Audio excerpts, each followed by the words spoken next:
If you're stuck in execution mode, constantly delivering but not getting paid for the strategic value you bring to the table, it might be time to rethink how your agency is positioned.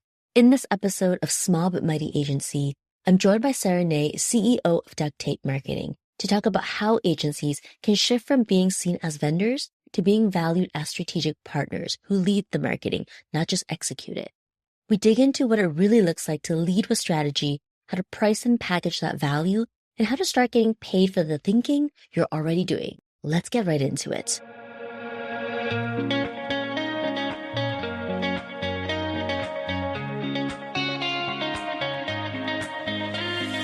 Welcome to the Small But Mighty Agency podcast. If you want to grow an agency to 7 figures and beyond without working more hours in your business, you're in the right place.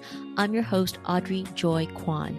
I know what it takes to build an agency, including supporting an agency owner in selling and exiting. I also have a master's degree in communications, specializing in organizational development. My team and I have worked behind the scenes of multiple 7-figure agencies and have coached and consulted with over 150 agency owners. All this to say, when you join us on the Small But Mighty Agency podcast, you get real-world experience and practical tips that help you work less, earn more, and lead with integrity. So let's go.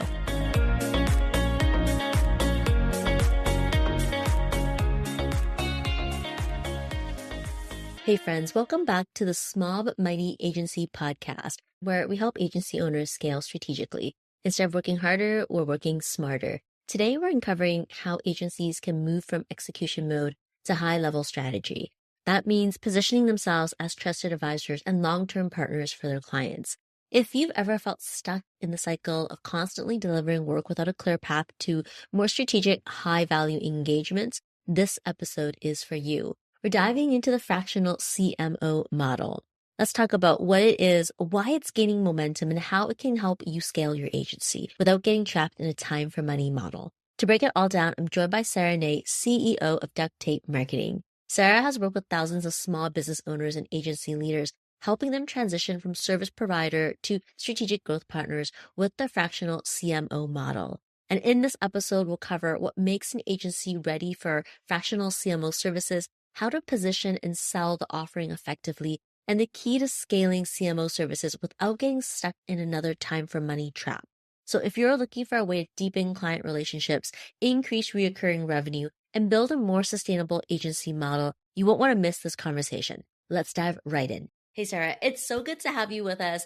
I'm so excited to dive into this topic about fractional CMO services. Now, you've worked with thousands of small business owners and agencies. What trends are you seeing in how agencies are evolving to become more strategic? When we're talking about trends, I think we have to acknowledge AI right away when it comes to marketing. And so the evolution of AI is, I think, shifting both how agencies are serving their clients, but also how small businesses are viewing marketing as well. And so with AI, a lot of small businesses are seeing it as an effective, affordable way to produce marketing. And so I've seen small businesses shift to, instead of paying an agency for something like content production or ads management, we're going to bring in all of these different tools to replace their fees to be able to run our own marketing. So I think as an agency, the shift that needs to happen right now is focusing more on strategy, focusing more on leadership, focusing more on how to educate your clients about how to use different AI tools and also how you're using AI tools, because that's I think the best way that you're going to be able to continue to compete moving forward. Because I don't think that right now the AI tools that we have available for us can completely replace marketing agencies, but I do think some small businesses are thinking about it that way. And so if you're seen as just an executor or a vendor, I think that you might be seen as replaceable in the near future. All of us who are interested in the topic of AI won't deny that it's going to change the marketing landscape. Yeah. We know that it's going to change how agencies work. One of the things that you just pointed out is how it changes execution and Yeah. how execution is viewed. As a client of an agency, you're probably using AI and you're probably asking AI to do things like, for example, like you mentioned, write content. And when a client is able to put in a prompt and have that ChatGPT or Claude or whatever it is pump out that content, immediately your billable hour as an agency for doing that work is worth a lot less than it was just a few years ago. And so when we're talking about competition, that's what we really mean. It's how do you stay competitive in those realities? And how we stay competitive is looking at this shift from agencies as vendors or being the hands that pump out content or social media, wherever that is, and moving into more of that strategic element. And in our conversation about fractional chief marketing officer services, that's what we're really talking about is putting in that strategic component so that you are sustainable as an agency. And for those who are listening, let's start with a definition. How do you define the fractional CMO model? Yeah, so a fractional CMO, really, when they work with a client, like they come in and they meet directly with leadership within a company to understand business objectives and goals. They then take the plan for the business and they create a marketing strategy to essentially help the business achieve those goals. And so that's how we see a fractional CMO getting started with a business. Usually we start with a 30-day engagement where we're really creating that marketing strategy and plan. But then when going into a long-term retainer with a client as a fractional CMO, you're really tasked with overseeing the marketing execution, with owning the marketing strategy moving forward to help marketing evolve, with owning budget and owning metrics. And so it's a shift from if you're an agency doing a lot of execution and you're more of being told what to do from your clients, it's a shift from just being the hands, just being the executor to actually coming in and becoming a marketing partner for the clients that you serve. And you're creating the marketing strategy, you're telling the business owner exactly what you recommend doing, and then you're overseeing the execution from there. Yeah, the key word is measurement, knowing what to measure. And I think in any business, that is how we grow. We know what to measure. We're optimizing data that comes back at us. And I think in this fractional chief marketing officer role, the key in strategy is figuring out what to measure and then bringing those insights back and changing paths according to what the data says. That's how you shift from being a vendor who takes instruction to someone who is able to come alongside as that advisor.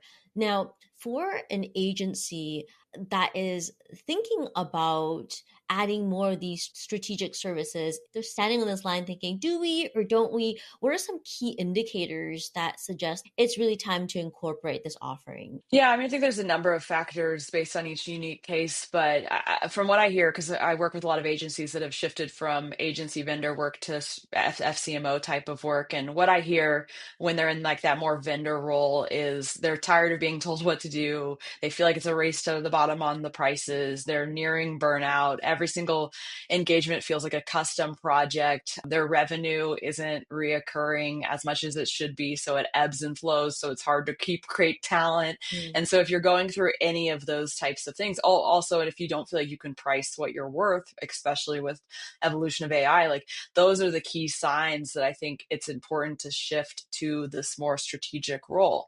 And I'm not saying you can't have the agency in place to still do all of the execution. You absolutely can. And so the way I talk about our company at Duct Tape Marketing is we're a fractional CMO agency.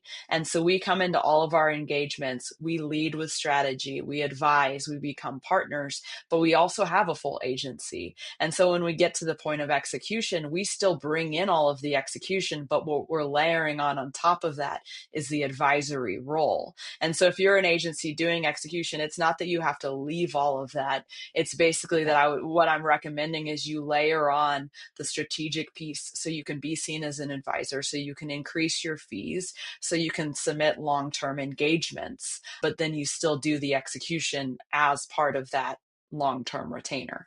Yeah, it's a positioning conversation. Yep. It's helping your current clients and future clients see your new way of working with them. It really is helping your clients understand that the power in marketing is the strategy, and you're adding that because you understand there's power in strategy, but you're also not saying goodbye to all the execution stuff. So it's not like there's a trade in here where it's like I'm going to do strategy and forego the execution. It really is positioning and layering in this new way of doing things, which is, hey, we are making sure as an agency you are getting the most impact for the work that we do, and let us come in and work alongside you as advisor, and here's how we do it in the CMO model. Now, of course, CMO is not just a word in itself. There are actions and activities that go along with that.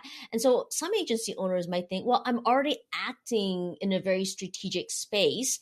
I'm just not selling it as strategy. What's your input on that? For those who are thinking they are doing strategy, how would you define it? Yeah, there are a lot of different definitions of strategy. And what I see a lot of agencies doing is they're offering strategy for an ads campaign, or they're offering strategy for a website build. And so they're offering strategy for projects, sometimes not charging for it, which I think is a big missed opportunity because it's incredibly valuable. When we think of strategy, it's more comprehensive than a channel or a project. And so our definition of strategy is coming in and understanding, well, doing an audit on their current marketing and branding as it stands today. We do competitive research. We interview 5 to 10 of their best clients, and then we develop persona information and messaging information, because you need to know who you're targeting with what message before you can do anything else from a marketing standpoint. And then after that's nailed, we work on the overall customer journey. And then we work on growth priorities for the next quarter, because marketing should continue to evolve. And then we work on putting together an execution calendar. And then we actually go to work on that plan. And so when we're creating a marketing strategy, you're not just considering like one channel, you're considering who's your target audience, what message resonates with them, where do they hang out online, how am I going to connect with them, and then you're basically directing all of the marketing. So the marketing is all talking together. Where I see a lot of small businesses miss is if they bring in like one agency to do one thing and then one executor to do another thing, and there's no one really just like leading all of the marketing. And so that's a really important piece. And so that's how we approach marketing strategy. It's a lot more comprehensive than just focusing on one channel. And I think there's a lot of value for charging for it on the front end, because I mean, it sets you apart from other marketing agencies that just offer execution. It builds a lot of trust and rapport with the client on the front end. It helps you deeply understand their business and their goals. And so there's so much value in it that we always recommend charging. And we think of strategy as a way to start working with a client before a long-term commitment. And so we typically work with a client for about 30 to 45 days, creating this marketing strategy. And then at the end of that 30 to 45 days, we have the plan in place that we can then say, okay, let's move forward. This is what it would look like as a CMO, fractional CMO and execution team. Or we can say, here's your marketing strategy, bring it to life. So it's a good way to start to understand the client and for you both to determine if, okay, a long-term relationship makes sense from here. I am thinking about someone listening to this episode and they're thinking about selling CMO work, and they're thinking, okay, well, do I need to call it fractional CMO work, or can we call it just strategy? Is there a difference if they say to someone, hey, I'm coming in as a fractional CMO, or simply you need strategy and we do strategy? Are those the one and the same? Are they different? Yeah, I think it's an interesting question, because a lot of people aren't sitting around saying I need a fractional CMO. They're Right. also not sitting around saying I need a marketing strategy. But what they are saying is my marketing's all over the place. It's a mess. I don't know what's working. I don't know how to get to my growth goals. Like I've tried other work with different agencies. It hasn't been successful. Like those are the types of things that they're sitting around thinking or searching for. And so when we come into a business, it's not necessarily that you need strategy or you need a fractional CMO. What we're really leaning into lately is you need leadership for your marketing. You need direction. You need clarity, confidence, control, customers. We talk about our 4 C's that strategy gets them. So we're not necessarily saying you need a fractional CMO in all cases, or you need a strategy. It's like, what are your problems? This is why creating a strategy can solve those specific problems. And so we certify agencies in our approach. That's one of the things that we do. We certify agencies and consultants and fractional CMOs. And so for them, when they're asking that question, I always say it also depends on your target audience, because some industries, the fractional CMO term makes a lot of sense Mm. and they get it and they get fractional work and it resonates with them. So I tell people that are serving those industries, absolutely lean into it. Also, some industries are like, what the heck is a fractional CMO? I just need my marketing fixed.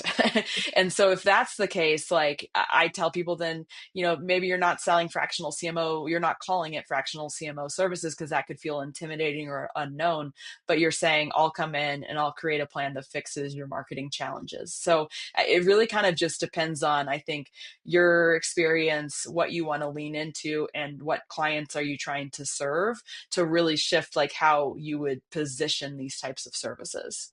Okay, so good. I think for the agency owner, the key takeaway is strategy is a skill set that you need. Yeah. But what you call it to your client is highly dependent on the niche or the industry that you're in. And I love that you pointed out, hey, if your people don't understand what a fractional CMO is and they just call it strategy, then please don't try to change their mind by calling it fractional CMO. Just call it strategy. What are some common misconceptions that you think agency owners have about offering strategy or fractional CMO services? I think a lot of people struggle with like, will people actually pay me for that if they haven't charged? Like, will they pay me for you to do research essentially? And my argument is yes, they will. We've been doing this for 30 years, but also Mhm. at the same side of things, like it's so incredibly valuable. And so I think if you can tell the story of like, it's not just that we're doing research, it's that we're going to deeply understand your clients and what drives them to be more successful with your marketing. And what I always tell prospects, if I'm selling directly to a small business owner, if I'm selling them strategy, I will tell them, we can dive into tactical execution and waste a lot of money, Mhm. or we can pause and we can create a roadmap. We can understand your clients. We can understand what channels they should be on. We can understand what messaging, and then we will ultimately save you more money in the long term. So really, in strategy is an investment in the future. It's an investment in growth. And so I do think a lot of agency owners, when they start leaning into this, they're like, we've never charged for strategy. People won't pay that. And I think it just comes down to, if you can position it effectively, people will pay you for that. The common thing that I hear from agency owners are clients coming to them saying, I need social media, I need paid ads, I need SEO. And what's happening if you're providing those one-off engagements is like this common saying we've all heard, throwing spaghetti at the wall and hoping something will stick. The repositioning is really helping clients understand, okay, this thing that you want, whether it's SEO, PPC, PR, whatever it is, they have to connect to work together. Yep. And that just doesn't happen by chance. It happens by something greater called strategy. And so strategy can look like research, but really the component that makes it so important is connecting those dots. How do you connect ABCD together to create the outcome that you want, i.e. your goal or your KPIs? I think that's really the conversation that agency owners need to have with their clients in order to sell it well. So I love where we're going here in terms of talking about how do you sell strategy, because I think that a lot of small but mighty agency owners listening to this podcast have thought and considered strategy, but I think the biggest question is how do they get someone to pay for it? Yeah. Anything else you could add about how do you sell strategy that would make it easier for the agency owners listening today? Yeah, and that's a great point in terms of like, I have all the time people come to me and they say, I need a new website or I need a new ads campaign or whatever it might be. And I'll say, okay, great, we can get to that. But we're going to do strategy first, and this is why. And so then when I'm educating someone on strategy, it's not just like telling them, like, this is why strategy is so valuable and this is why you need it. It's more of just asking questions to get Mm. them to uncover that they don't have a great marketing strategy in place, and also getting clear on what the definition of strategy is, because a lot of small businesses think of marketing strategy as it's basically like a list of tactics, like, this is what I'm going to do this month and so here's my strategy. And it's like, no, that's not a strategy. That's part of a strategy. And so whenever I'm educating, if someone came to me and they're like, I just need my new website, I'd be like, okay, great. Well, let me ask you some questions about your overall marketing first, and we can see if we're a good fit to help you with that website. And then I'll ask them questions like, what's your core message? Who's your target audience? Once someone goes to your website, what does your customer journey look like? What's your content strategy look like? What are you tracking? What's your marketing budget? What are your business goals? And so just by asking those questions, you'll uncover that often they don't have answers to those. And then when I talk about, okay, you came to me for a website, we always start with the marketing strategy. We focus on these components. You shared that, you don't have all of this information. And so it makes sense for us to start with strategy. So then we can build out a website that addresses your true correct clients, that has your actual messaging, that can guide the customer journey. And so a lot of it is just asking questions to uncover where their gaps of knowledge or plan is, and then educating them on why it's important. Yeah.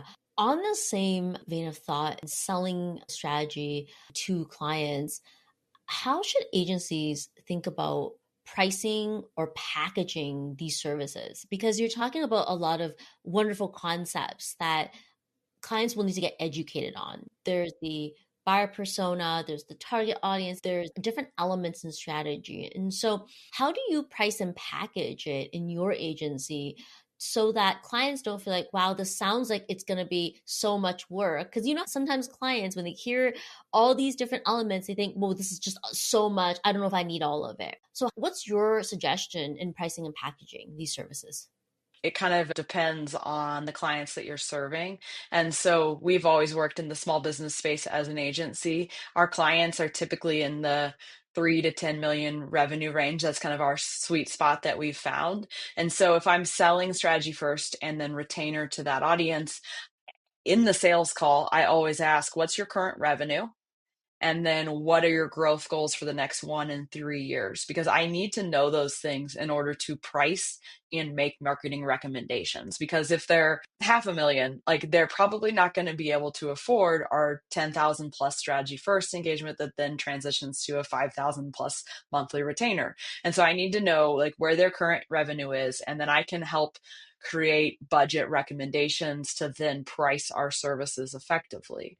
Also, if I'm working with a client that's, a larger client than we typically work with, like I'm going to price strategy first at a higher rate because it's going to be a more complex marketing budget in the end. And so it really kind of depends on the clients that you're working with, their revenue and their growth goals. But typically what we recommend is having some sort of set price for strategy, that initial 30 to 45-day engagement, and then having a range for your retainers. And so for us, like if someone's just hiring us on for our fractional CMO services, we have a flat fee range of what that would cost. But when they layer on all of our execution agency services, our monthly retainers go up from there. So it really just kind of, again, depends on what you're doing, what you're offering, who you're serving. But I definitely recommend always having like a flat fee for strategy and then a range for your retainers. That flat fee is like an in the door offer. You have a fee and it needs to be something that works with where that business is at. It gets them in Yep. the door. And of course, the beauty of strategy is recommendations. At the end of every strategy, there are recommendations. And that's how we land retained business, by having the agency execute the suggestions. Okay, I'm imagining an agency owner listening to this and thinking, okay, great. Yes, I want to add in strategy services. I want to be the one who learns how to do the strategy and then perhaps engage in the strategy myself to start with. I can see that thinking happening. I can also then see it thinking, oh, shoot. And this is one of the biggest fears of every agency owner. I'm going to get stuck in another time for money trap, because I'm going to Yep. learn strategy. I'm going to implement the strategy. And then there's no one else in my agency who's going to be able to support that. Now, what are your thoughts to that? How does an agency owner add this offering into the business and not get stuck in a time for money trap? I think there's a couple things. We help with a lot of agencies where maybe the agency owner is leading strategy in the beginning, but then they're elevating their internal team, their marketing strategists they have on team to be able to shift into more of the fractional CMO role. And so for us at Duct Tape Marketing, like I've played all different areas of our business. I started as an intern 14 years ago. I moved into account manager. I ran our operations sales, and now I'm in the CEO seat. But I was very involved in client work for a long time. And so I was acting as like fractional CMO and account manager, and it's overseeing all the execution. And it was really hard for us to grow at that point. And so we've evolved where I've been able to step into the CEO seat because we've elevated three of our internal team members to really be fractional CMOs for our clients. And then under them, they have account managers for their clients. And so I do think it's important, if you're thinking about it as an agency owner, how do I shift? Like, I do think it's important for you to some extent to be involved, to understand strategy, to train your team, to up level your team for a period of time. But I don't think it needs to be a lifelong thing. Like, I think then you build team around you, you elevate your internal team to be able to lead strategy. And so as it works for us, like, I handle our sales for strategy first, but then from day one, we bring in a fractional CMO from our team and an account manager to execute the strategy. And so you're not necessarily just creating a new job for yourself, but you're bringing in a new approach that I do think I would encourage you to be involved in from the beginning, but also think about who can you elevate, who can you put into place to lead these types of engagements. As a business owner, I think it's important to know that if you're adding a key offering like strategy, which is going to be a lead in offer, because that lead in offer has to be good, has to be strong, because the lead in offer is going to lead to the retainment offers. As an agency owner, if you're going to add that service in, I think there is a smart or due diligence component to understand it yourself. Now, if an agency owner is listening right now and they're curious about adding the fractional CMO service in, what would be the first step that they should take? Yeah, if they're really interested in it, the first step I would do is just start mapping out what your strategy package would look like, and then identifying who you have on your team that can help assist with it as it stands today, and then start mapping out what your pricing would look like from strategy to retainer, and then go out there and start having conversations with existing clients or new prospects to talk about this. And so it's really a mixture of like coming up with the plan as to what you're going to do, but then going out there and start having conversations to really see how your positioning resonates with your clients is where I would start. And then analyzing who's on your team to, again, be able to assist you with this work. Because as we were just talking about, even if you're the one sitting in the fractional CMO seat, I highly recommend you at least have an account manager that can help you with like the initial strategic research and putting together the presentations and help gathering the plan. And so thinking through what your offer is, how you're going to price it, and who's going to help you with it, and then going out there and having conversations.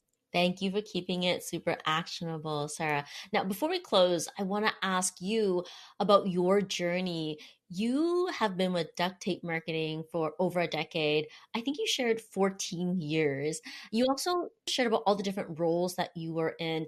And I'd love to hear how that journey evolved from being an intern to CEO. I started in December 2010, as you said, as an intern, not really even sure like if this was the direction I wanted to go career path wise, but I've absolutely loved my years at Duct Tape Marketing. As I said, I've played so many different roles in the business that now I think it's made me a more effective CEO because I can relate to what my fractional CMOs are going through, what my account managers are going through, what my execution team's going through, because I've really played a lot of those roles and I understand the challenges and the positives in each of those roles. I think the thing, people ask me sometimes, like, how have you stayed at the same company for so long? I think a big piece of it is marketing's evolving and changing so fast that like I've been doing this for 14 years, but I still learn something every single day. And so I think that's a big piece that's allowed me to really be passionate about the work that we're doing. And then also like at Duct Tape Marketing, yes, we're a fractional CMO agency, but we do a lot of training as well. And so what really lights me up, to be honest, isn't always just the marketing piece, but it's really helping people build and grow and scale sustainable businesses. And a lot of what we do is through marketing, but I'm also a systems and process and operations person too. So yeah, I've been loving the work that I'm doing, and I'm not going anywhere anytime soon. I have also gone through all the different roles from account coordinator, account manager, account director. And I absolutely agree with you. When you sat in the seat, you have a perspective that no one else will have. And so I can see how your role now as CEO, not to say that it's easy, but it gives you a different perspective as a CEO because you understand all the different roles. Speaking of duct tape marketing, where can listeners learn more about duct tape marketing? Yeah, so our website's just ducttapemarketing.com. And we also have a page on our website. It's dtm.world/growth. We have a bunch of free resources for both agency owners and also small business owners. So that's a great way to come and get some of our free content as well. Yay, Sarah. Thank you so much for being here. I loved our conversation and I hope to do it again soon. Thanks for having me. Hey, thanks for hanging out with me at the Small But Mighty Agency podcast. If you enjoyed this episode, it would mean the world to me if you hit the follow or subscribe button in your podcast app and share it with a friend. I'll see you on the next one.